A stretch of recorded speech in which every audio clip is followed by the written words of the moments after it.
Bienvenue en tout cas à tous à ce webinaire sur les fertilisants agricoles, sur leurs impacts et leurs enjeux pour la décarbonation des filières agricoles, du coup organisé par AgroSolutions. Euh, Avant de rentrer dans le vif du sujet et de parler des fertilisants, on se présente rapidement AgroSolutions pour ceux qui ne nous connaissent pas.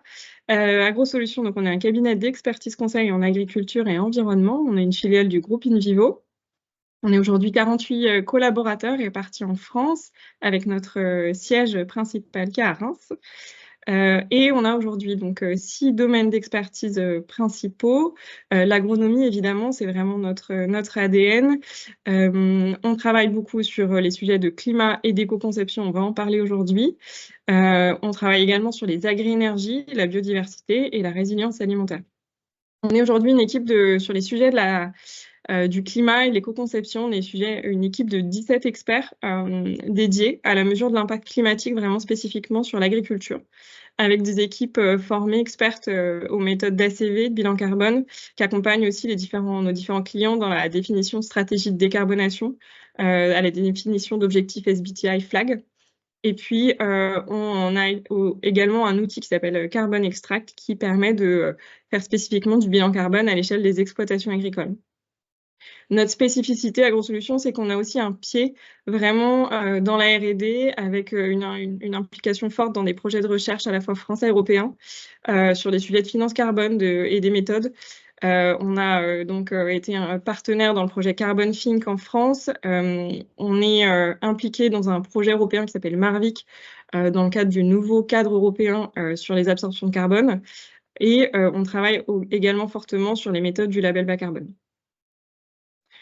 Pour vous présenter quelques-unes de nos références sur les sujets de la transition bas carbone et du climat et de l'éco-conception, on vous présente ici voilà, nos 3 briques et 3 références sur ces sujets-là. Donc, tout d'abord, l'accompagnement qu'on propose sur la réalisation de bilan carbone et notamment l'empreinte carbone à l'échelle des structures. Donc, on est référencé par la BPI sur le dispositif DIAC Décarbonation pour la réalisation d'empreintes carbone et de bilan carbone à l'échelle des structures. Sur les thématiques d'ACV produits et d'éco-conception, on accompagne les différents industriels agroalimentaires au calcul d'empreintes carbone de leurs matières premières agricoles avec l'outil Prosper notamment. Et puis, on accompagne un grand nombre d'industriels agroalimentaires et d'acteurs assez variés, notamment de producteurs et de fabricants d'engrais sur la réalisation d'ACV, qu'elle soit complète ou simplifiée, et à la création d'outils d'éco-conception produits. Et donc, on est également référencé par la BPI sur ce sujet-là via le dispositif DIAG Éco-conception. Et puis ensuite, on propose également un accompagnement de nos différents clients à la définition de stratégies de décarbonation, et notamment donc spécifiquement sur le secteur agricole, que ce soit pour définir des objectifs SBTI FLAG, donc spécifiques au secteur agricole, ou vraiment accompagner sur la définition de plans d'action spécifiques pour l'amont agricole. Notamment, on accompagne différents acteurs des filières et industriels agroalimentaires à définir leur trajectoire à l'horizon 2030 et plus long terme pour voir quels leviers agricoles peuvent être mobilisés à ces horizons de temps et quels objectifs en termes de réduction d'émissions, de stockage de carbone ils peuvent permettre d'atteindre. Donc aujourd'hui, pour vous présenter ce webinaire, on est 3 experts d'AgroSolutions à participer. Donc moi-même, Morgane Hénaf, je suis manager sur les sujets de transition bas carbone. Puis vous allez donc Alexandre Moreno également parmi nous nous présentera le sujet des impacts sur des fertilisants. Donc Alexandre, il est expert ACV et éco-conception chez AgroSolutions, et Mathilde, qui est également parmi nous, manager sur les sujets d'éco-conception et transition bas carbone, qui nous parlera plutôt marché et voies de valorisation. Donc pour ce webinaire, aujourd'hui, on l'a découpé en 4 parties. On va commencer par vous présenter rapidement les enjeux de la décarbonation, et puis on rentrera assez vite sur l'impact des engrais, les leviers aussi, donc qui vont permettre de décarboner la fertilisation, et puis finir sur quels sont les marchés, les voies de valorisation pour justement ces engrais bas carbone. Donc, je vous propose de commencer tout de suite sur les enjeux de la décarbonation, avec voilà, quel est le contexte qui nous anime et puis qu'est-ce qui fait qu'effectivement il y a une urgence à y aller. Donc tout d'abord, la décarbonation, elle est vraiment poussée par les accords de Paris, hein, qui sont vraiment l'élément fondateur dans la lutte contre le changement climatique.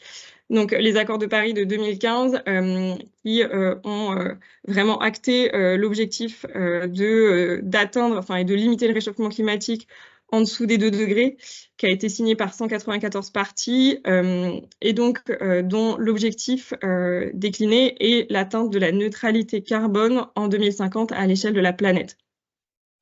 À l'échelle de l'Europe, donc qui est signataire des accords de Paris, l'Europe a décliné cet objectif dans son Green Deal, avec l'objectif du coup d'atteindre en 2030 une réduction de ses émissions de gaz à effet de serre de moins 55% par rapport à 1990, et un objectif complémentaire de stockage de carbone, de séquestration de carbone, d'augmenter en fait notre puits de 310 millions de tonnes de CO2 en 2030. 310 millions de tonnes de CO2 par an. En France, il y a différentes lois et cadres qui ensuite essayent de décliner ces objectifs également européens pour la France, la planification écologique, la stratégie nationale bas carbone, la loi climat et résilience. La loi climat et résilience, notamment, qui a demandé aux filières des secteurs économiques les plus émetteurs de gaz à effet de serre, dont fait partie l'agriculture, de rédiger en fait des feuilles de route climatiques pour expliquer concrètement quels leviers, quelles actions elles allaient mettre en place pour atteindre les objectifs fixés à l'horizon 2030. Et donc notamment pour le secteur agricole, il y a 2 filières qui ont fait ce travail. La filière des grandes cultures, qu'on a notamment accompagnée chez AgroSolutions, et la filière élevage bovin-lait et bovin-viande, qui ont travaillé sur ces feuilles de route. Elles ne sont pas encore publiées, mais il y a eu un vrai travail de fait et de construit qui devrait aboutir à une publication.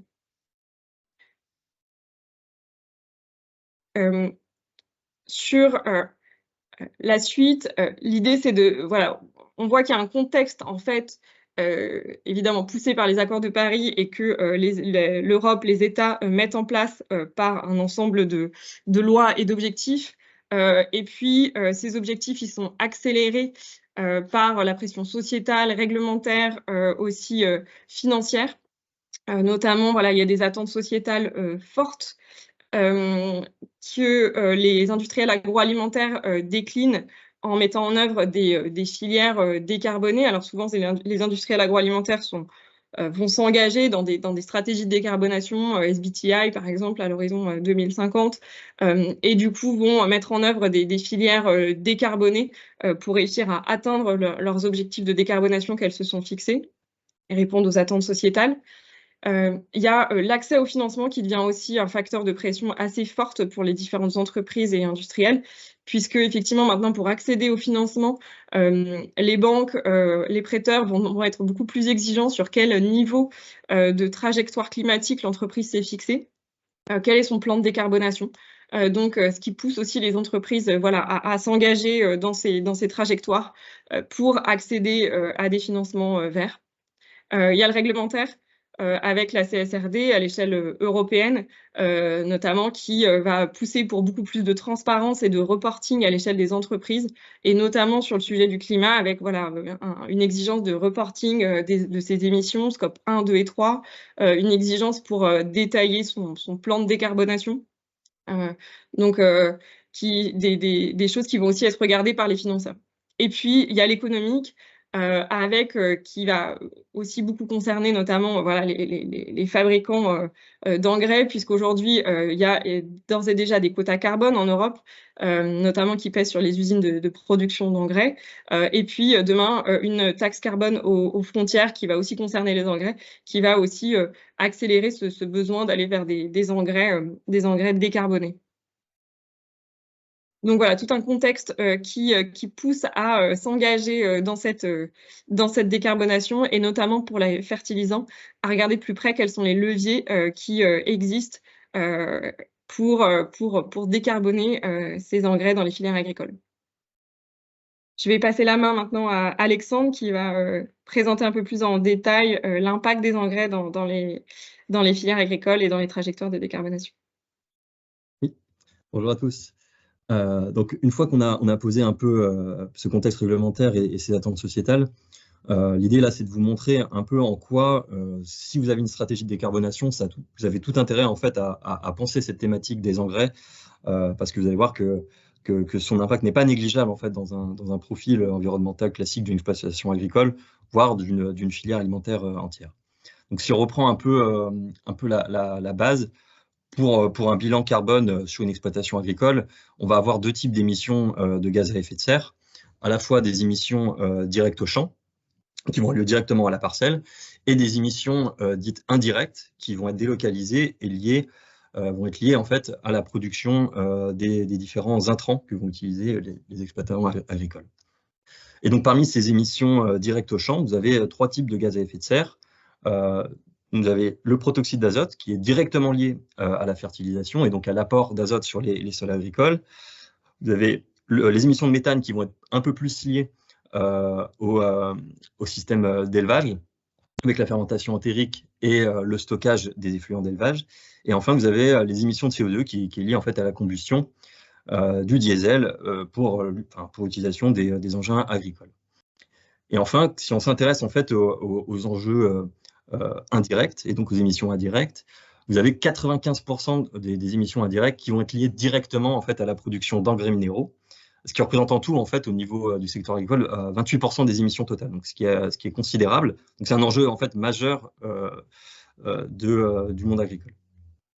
Et si on dézoome un peu et qu'on regarde ça au niveau mondial et au niveau des secteurs de manière générale, les engrais agricoles, donc à la fois production et utilisation, donc les émissions directes au champ, représentent en fait 5% des émissions de GES. Donc on est sur des ordres de grandeur en fait qui sont assez proches de celles de l'aviation. Hein. Donc c'est vraiment pas du tout négligeable à l'échelle mondiale. Et pour produire en fait ces engrais minéraux principalement azotés, la synthèse de l'ammoniac en fait est cruciale et représente en fait à elle seule 0,8% des émissions mondiales. Donc il y a quelque chose à faire aussi là-dessus si on souhaite décarboner des engrais. C'est souvent intéressant de décarboner la synthèse de l'ammoniac. Donc si on regarde un peu ce que ça donne en fait au niveau d'une culture type, donc là par exemple pour le blé tendre, donc là vous avez le profil des gaz à effet de serre du blé tendre moyen français, avec les contributions relatives au changement climatique pour différents postes d'émissions. Et ce que vous voyez en jaune, ce sont les émissions directes au champ. On a vu en fait que les émissions directes au champ sont principalement liées aux émissions de protoxyde d'azote, qui ont un pouvoir de réchauffement global qui est autour de 273 fois plus que le CO2, hein, donc c'est pas du tout négligeable, et c'est pour ça qu'on a un impact en fait assez considérable de ces émissions directes et qui représentent environ 50% des impacts sur le changement climatique d'un kilo de blé. Si vous regardez en gris, un peu en dessous, vous avez autour de 20% en fait, des impacts qui sont liés à la production des engrais, donc ce sont des impacts indirects. Et en fait, en tout, on est autour de 70% des impacts sur le changement climatique qui sont liés aux engrais pour la culture blé en France. Donc du blé, en fait, c'est principalement des impacts liés en fait aux engrais. Le reste va être un peu plus marginal. Donc on a quand même du déstockage carbone en fait qui est lié aux pratiques culturales et notamment aux cultures arables. Et après, les petits pourcentages vont être liés plus à l'utilisation d'engins agricoles, donc avec les émissions de CO2 et des impacts déportés, comme va être la production de pesticides ou de semences. Si on regarde ça en fait au niveau d'un produit alimentaire fini, donc par exemple comme une baguette qui serait dans un sachet plastique, ce que l'on peut voir, c'est que la contribution au changement climatique d'une baguette de pain est en fait contribue en fait est contribuée par 71%, on va dire, de l'impact de la farine. Donc c'est assez conséquent, et ce qui veut dire qu'en fait pour une baguette de pain donnée, la production de blé, typiquement ici sur le graphique, vous voyez, c'est 67% de l'impact. Donc c'est énorme. Bon, après, une baguette de pain, c'est principalement lié produit à partir de blé, mais c'est quand même assez conséquent. C'est-à-dire que la plupart des impacts en fait se situent au niveau de la production agricole. Et si on regarde en fait et on remonte la chaîne et qu'on voit au niveau de la production d'engrais et de la production d'ammoniac, on voit qu'une baguette en fait c'est 11% de l'impact qui est lié à la production d'engrais uniquement, donc pas les émissions de champ, hein, juste la production, et 7,5% qui est lié à la production d'ammoniac.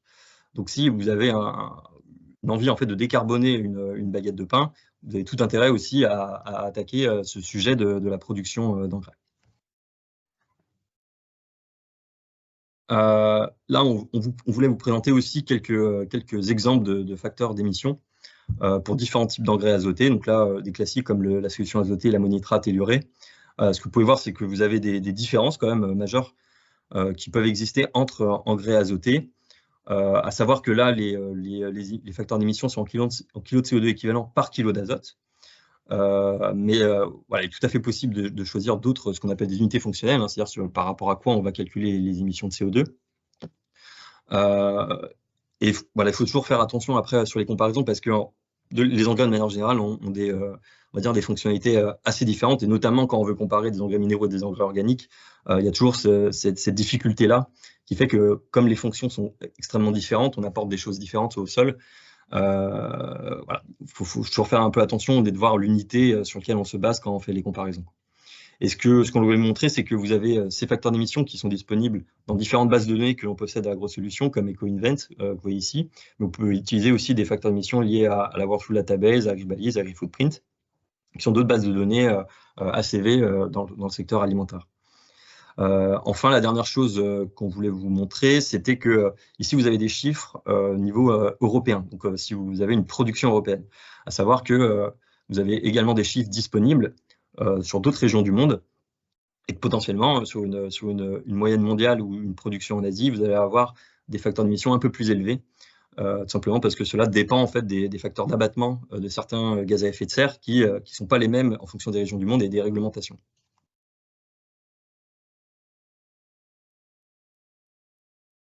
Je vous laisse la main pour les leviers. Merci. Oui, Alexandre, pour cette présentation des impacts. Du coup, l'idée, c'est de vous présenter maintenant un peu à l'échelle de l'agriculture, quels sont les leviers qui existent pour décarboner la fertilisation, de rentrer un peu plus dans le détail. Donc là, tout d'abord, on vous fait un petit panorama en fait de tous les leviers bas carbone qui existent pour décarboner le secteur agricole. On les a regroupés en 3 catégories. À gauche, les leviers pour décarboner la production des intrants.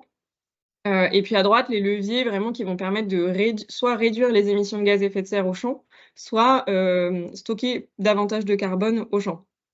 Ce qu'on a mis en bleu, c'est du coup les leviers qui vont concerner les fertilisants. Donc on voit qu'en fait, les fertilisants, ils concernent vraiment quasiment la majorité des leviers pour réduire les émissions de gaz à effet de serre du secteur agricole, où ils vont aussi rentrer en ligne de compte pour stocker davantage de carbone, notamment les engrais organiques. Effectivement, sur la partie production, Alexandre l'a montré, il y a un vrai enjeu pour décarboner la production des fertilisants, avec notamment produire des engrais bas carbone à base d'hydrogène, donc pour réduire les émissions liées à la fabrication. On peut aussi travailler notamment sur des engrais issus de l'économie circulaire.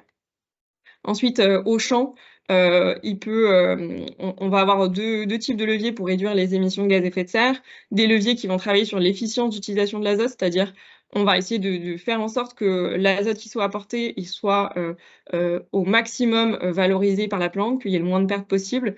Donc là, on va pouvoir travailler sur des changements de forme d'azote qui se volatilisent moins, des inhibiteurs qui vont aussi réduire la volatilisation, les pertes d'azote, ou des biostimulants qui vont aussi travailler sur l'efficience d'absorption de l'azote par les plantes. Et puis des leviers aussi qui vont concerner évidemment le raisonnement de la fertilisation. Donc en essayant là d'apporter moins pour du coup générer moins d'émissions de gaz à effet de serre. On va travailler sur le raisonnement de la fertilisation, des choix variétaux, des apports organiques pour qu'ils vont pouvoir substituer par exemple des engrais minéraux, ou travailler aussi à l'échelle du système de culture en intégrant plus de légumineuses pour avoir plus de restitution d'azote dans le système. Et puis, on l'a dit, pour stocker plus de carbone, introduire notamment plus d'apports organiques dans les systèmes de culture. Donc on voit que les leviers qui vont concerner les fertilisants sont vraiment centraux pour réduire les émissions de gaz à effet de serre et puis stocker davantage de carbone. Là, on vous fait un petit focus un petit peu sur l'efficacité de ces différents leviers et leur niveau de coût et de faisabilité technique de mise en œuvre. Ce qu'on voit notamment, c'est que l'utilisation d'engrais décarbonés, donc là, décarbonés au niveau de la fabrication, hein, dont le processus de fabrication est moins émetteur, vont être efficaces, enfin, très efficaces pour réduire l'empreinte carbone des cultures. Cependant, aujourd'hui, effectivement, on voit que la faisabilité technico-économique n'est pas encore assurée, puisque ce sont encore des engrais qui coûtent vraiment cher. On va en parler plus tard. Réduire la dose d'azote apportée, donc là, va être aussi un des leviers très efficaces, là qui est beaucoup plus mature. On sait effectivement utiliser les outils, diversifier les rotations, donc avec une faisabilité technique un peu plus avancée. On a aussi d'autres types de leviers qui vont aussi être efficaces, qu'on a mis en dessous, les inhibiteurs de nitrification par exemple, ou la substitution de forme d'azote, donc substituer l'urée par de l'ammonitrate, qui vont être des leviers vraiment efficaces et qui sont aussi, d'un point de vue faisabilité technique, plus abordables à l'échelle de l'exploitation agricole, voilà, qui sont ensuite adaptés au cas par cas en fonction des systèmes de culture. Je te repasse la main, Alexandre, pour enchaîner et rentrer un petit peu plus dans le détail des leviers. Et on vous propose un petit zoom sur quelques leviers pour que vous puissiez avoir des ordres de grandeur et que vous voyez un peu les enjeux aussi de la transition vers une économie bas carbone et la transition environnementale de manière générale. Donc, premier levier sur lequel on voulait vous parler. Vous avez la substitution du gaz naturel par de l'hydrogène vert en fait pour produire des engrais azotés. Donc les engrais azotés sont produits principalement à partir d'ammoniac, et cet ammoniac va être produit à partir de gaz naturel de manière générale sur de l'ammonitrate classique. Et l'idée d'un ammonitrate vert, c'est de pouvoir intégrer cette production d'ammoniac à partir d'hydrogène vert, c'est-à-dire de l'hydrogène produit à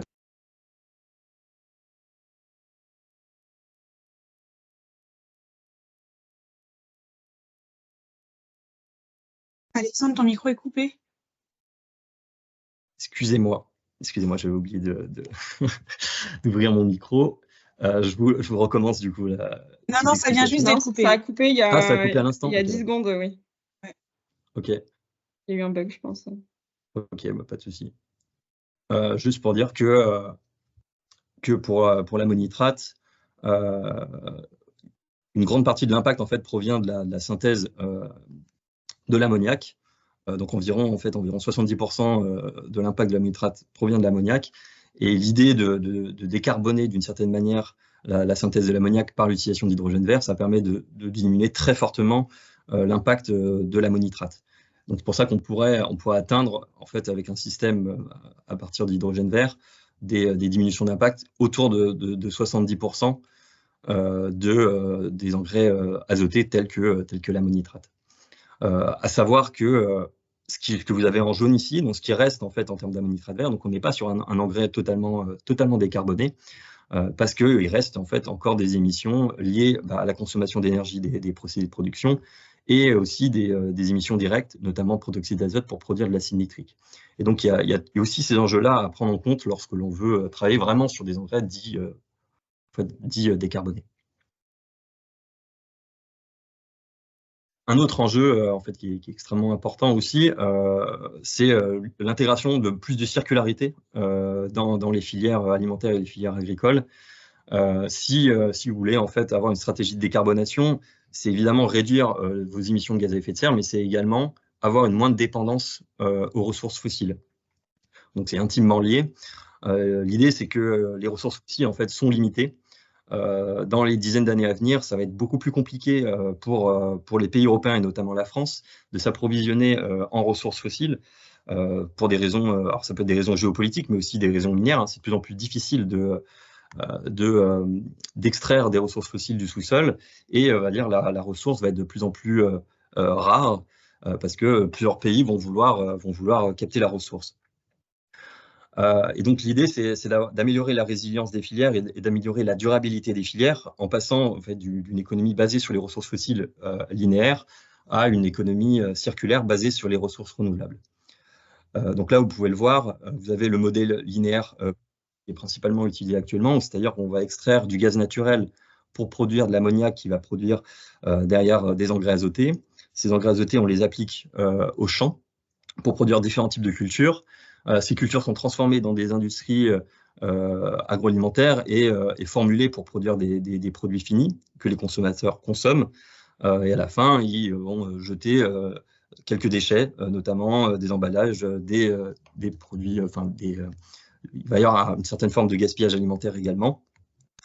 Et l'idée, c'est de pouvoir recycler une partie des éléments d'autres industries, notamment des industries pharmaceutiques, cosmétiques, qui vont produire certains sous-produits ou certains déchets qui peuvent être réutilisés, qui sont par exemple des sels à base d'azote, de phosphore ou de potassium, et qui vont être utilisés par d'autres entreprises qui vont utiliser ces sels-là, les formuler avec des liants organiques pour produire de nouveaux engrais. Et donc l'idée là, c'est vraiment de substituer cette ressource fossile à la base que l'on utiliserait pour des engrais minéraux classiques par une certaine forme de circularité où on va reprendre de la ressource d'autres industries.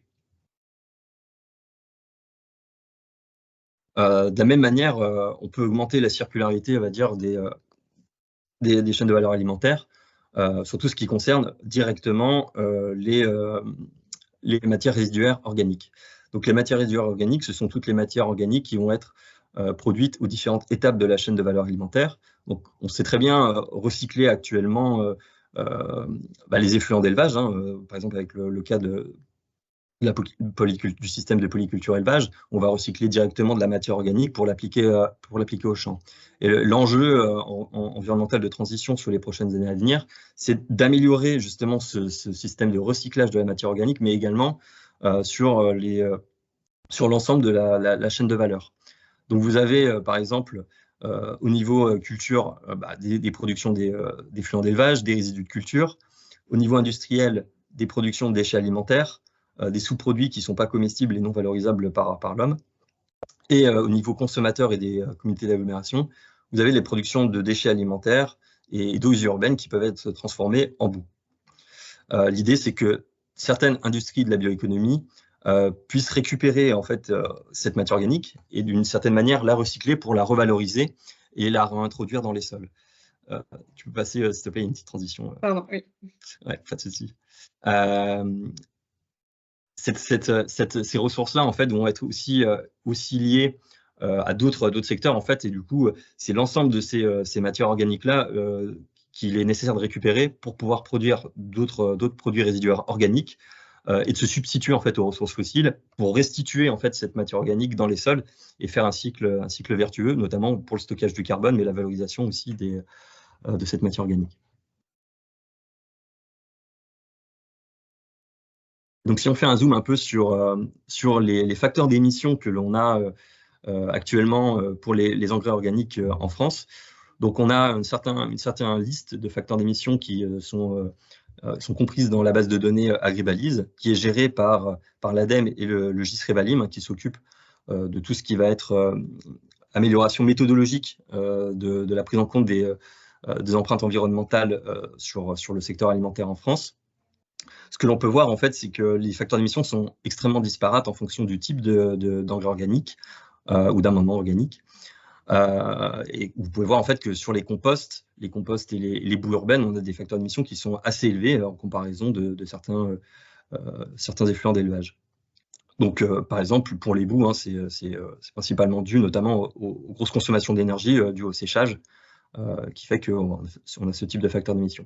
Mais ce qu'il faut savoir, c'est que ces facteurs d'émission sont largement débattus dans la communauté scientifique et qu'il y a il y a énormément de méthodes qui existent pour pouvoir calculer une empreinte carbone d'engrais organiques. Et c'est le cas en fait pour tous les systèmes de recyclage. Il y a aussi des débats, par exemple, pour les usines de recyclage, pour les emballages. C'est pas facile en fait de calculer ce type de facteur d'émission parce qu'il y a beaucoup de méthodes différentes. qui sont possibles.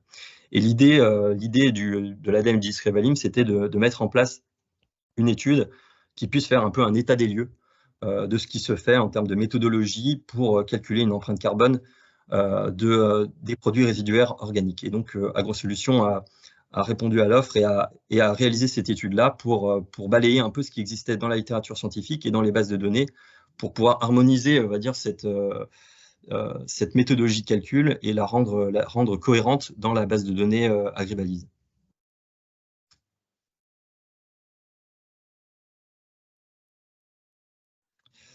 Et donc, les résultats de cette étude seront présentés lors d'un webinaire le 25 juin, donc, qui est organisé par GIS-Revalim, l'ADEME, et en collaboration avec AgroSolutions, où on présentera on va dire les travaux et les conclusions de ces travaux.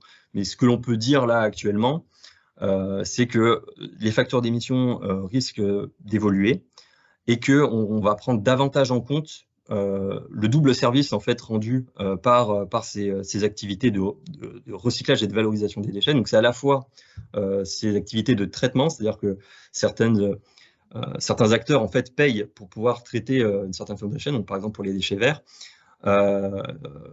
ils payent, et donc il y a besoin de prendre en compte cet aspect-là de traitement des déchets et également de prendre en compte cet aspect de valorisation de la matière organique en engrais.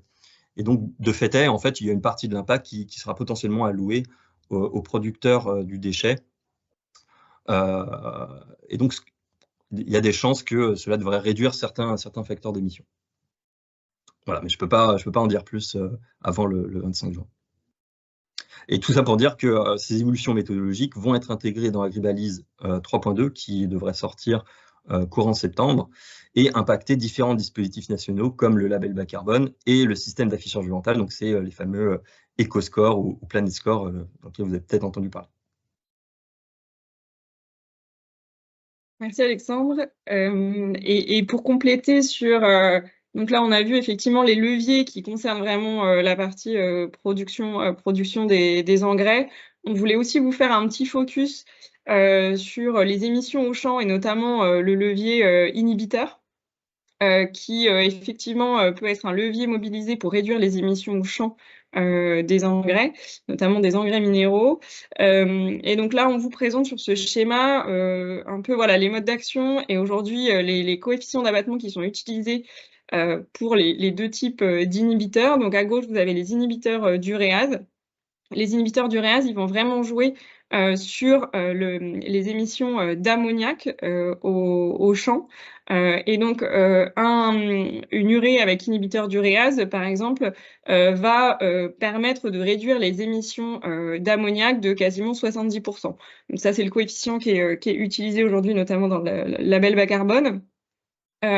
Et en fait, les ammoniacs, c'est ce qu'on vous montre sur le schéma ici, l'ammoniac contribue indirectement aussi à émettre du N2O. C'est-à-dire que 1% de l'ammoniac qui est émis se réémet en protoxyde d'azote, en N2O, et donc le N2O qui est un gaz à effet de serre qui effectivement va contribuer au réchauffement climatique. Donc travailler sur un inhibiteur d'uréase, appliquer un inhibiteur d'uréase, ça va permettre de réduire la volatilisation de l'azote et donc les émissions de N2O, donc avoir un effet sur l'empreinte, enfin les émissions au champ, mais ça va aussi finalement indirectement permettre d'avoir moins de pertes et du coup de mettre moins d'azote, de gagner en efficience, enfin de faire que l'azote apporté soit le plus mobilisé possible par la plante.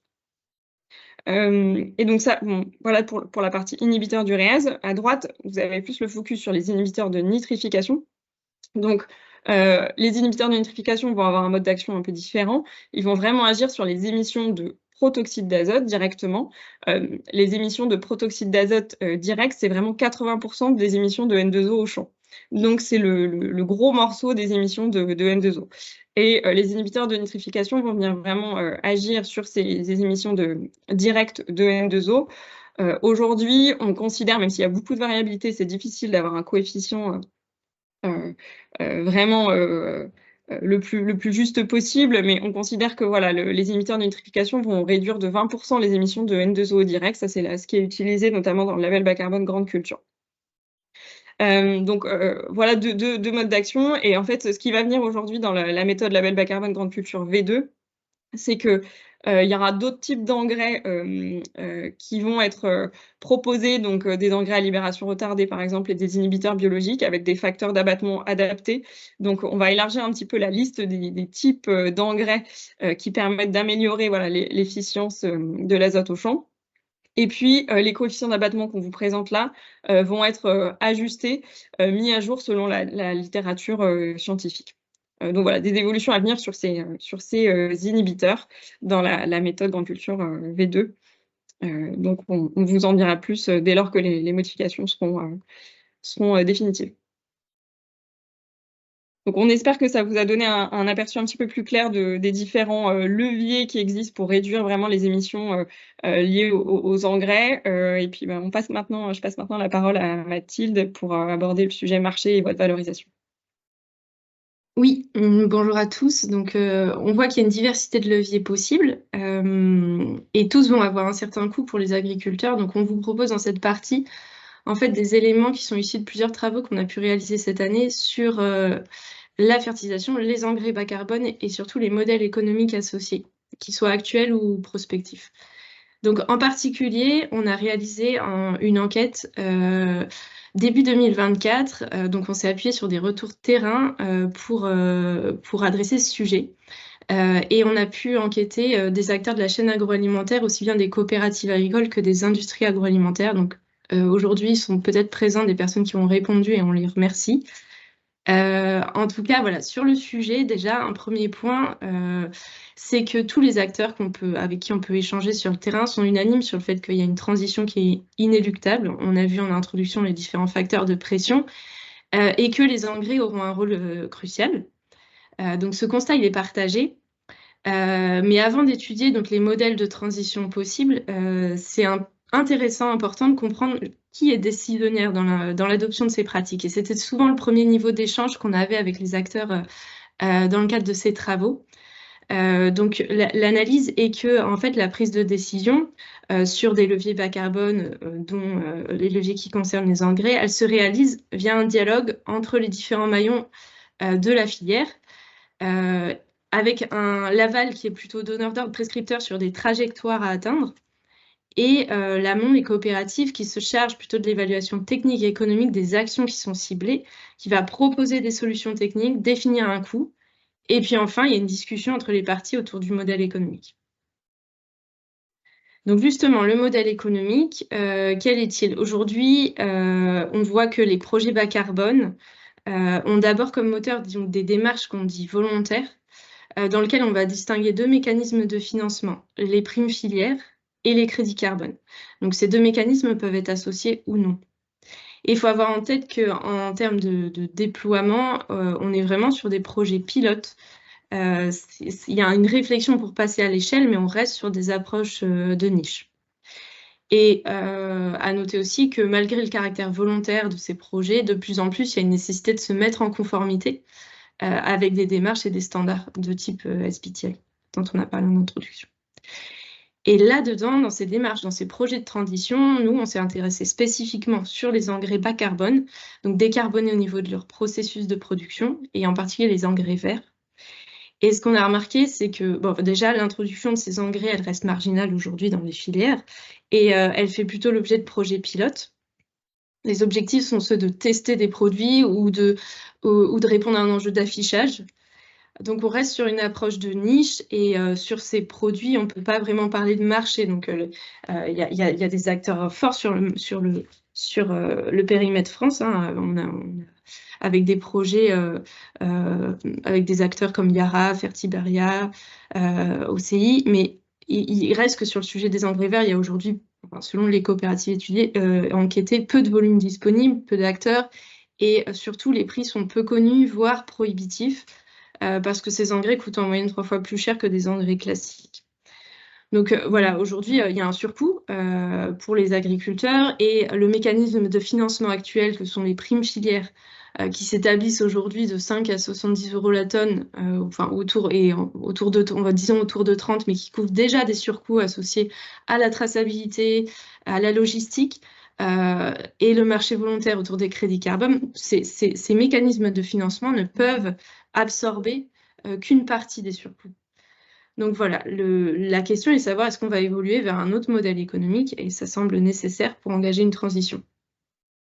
Donc demain, on serait plutôt sur un marché réglementé dans lequel la transition bas carbone s'inscrit dans une conformité réglementaire. Et pour nous, ce sera vraiment un moteur, un levier essentiel pour le marché, notamment des engrais bas carbone. Donc là-dedans, il y a plusieurs types de réglementations qui sont en attente.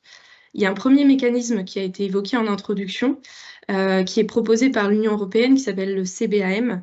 Donc c'est un mécanisme d'ajustement carbone aux frontières. Voilà, l'objectif, c'est de lutter contre une délocalisation des industries européennes vers des régions où les réglementations sur le carbone seraient moins strictes. Voilà, le fonctionnement, c'est une taxation, une tarification carbone aux importations de certains produits énergivores, et les engrais en feront partie. Il y a 5 secteurs ciblés et les engrais font partie des secteurs. Et les entreprises qui exportent vers l'Europe seraient incitées finalement à mettre sur le marché européen des produits bas carbone. Ils seraient compétitifs à proposer sur le marché des engrais verts, notamment des engrais décarbonés à la production. Et donc on peut considérer que là il y a un vrai boost, ça peut inciter en fait et dynamiser le marché. Un autre mécanisme européen, c'est le CRCF. Je ne vais pas détailler, mais c'est un cadre qui permettra demain de certifier les absorptions et les émissions de carbone évitées au niveau agricole. Et le travail est de standardiser en fait toutes les méthodes qui aujourd'hui existent pour comptabiliser le stockage de carbone. Voilà, AgroSolutions est très impliquée, notamment dans un projet européen pour conseiller la Commission autour du choix de ces méthodes. On ne sait pas encore dans quelle mesure cet outil sera utilisé et appliqué, notamment dans d'autres cadres réglementaires législatifs tels que la PAC, mais ça aura nécessairement une importance. Et enfin, un dernier mécanisme qui se profile, sur lequel on est encore au stade exploratoire, ce n'est pas un sujet qui est officiel, ce serait d'appliquer les mécanismes EU-ETS à l'agriculture, au secteur agricole. Donc rapidement, le ETS, c'est un système de plafonnement et d'échange de quotas d'émissions qui a été mis en place par l'Union européenne pour réguler les émissions de gaz à effet de serre. Il est appliqué à d'autres secteurs. La question est celle de son application demain au secteur agricole. Voilà, donc on est aussi consulté sur ces sujets-là, mais ça reste aujourd'hui exploratoire. Ce serait à l'horizon, s'il y a une mise en place, ce serait après 2030 a priori. Voilà, et enfin, pour conclure sur ce webinaire, on a identifié plein de leviers, on voit qu'il y a des évolutions de marché. On peut aussi s'intéresser à la temporalité estimée pour déployer ces pratiques. En tout cas, avec le retour des coopératives, on a pu interroger des industriels, savoir comment eux, ils envisagent la transition. Et donc, ce qu'on voit, c'est que, notre analyse à ce jour, c'est qu'on voit 2 grandes phases dans la transition agricole. D'abord, un déploiement de mesures agroécologiques au sens large, pas forcément centré carbone. Donc ça, on est sur une temporalité de 3 à 5 ans. Et ensuite seulement, progressivement, le déploiement de leviers qui sont spécifiquement centrés sur de la réduction d'émissions de gaz mesurées. Et on l'a constaté voilà, dans les retours des coopératives et dans les démarches qu'elles mettent en place chez elles. Ce côté progressif est d'abord avoir une approche assez globale de l'exploitation agricole et une approche agronomique finalement. Et sur le sujet spécifique des engrais, du coup, on est d'abord sur des leviers relatifs à l'amélioration de l'efficience de l'utilisation de l'azote, voire des changements de forme, des utilisations d'inhibiteurs. On cherche une valorisation agronomique et demain, on ciblera davantage des leviers bas carbone et on pourra aller vers de la substitution d'engrais par des engrais décarbonés, avec l'adaptation des marchés qu'on a vu précédemment. Voilà pour les éléments qu'on voulait vous partager aujourd'hui. Voilà, j'espère que ça vous a intéressé. Et, en tout cas, merci de votre attention. Alors, on avait prévu 3 quarts d'heure pour la présentation, mais on va pouvoir prendre quelques questions pour ceux qui souhaitent rester.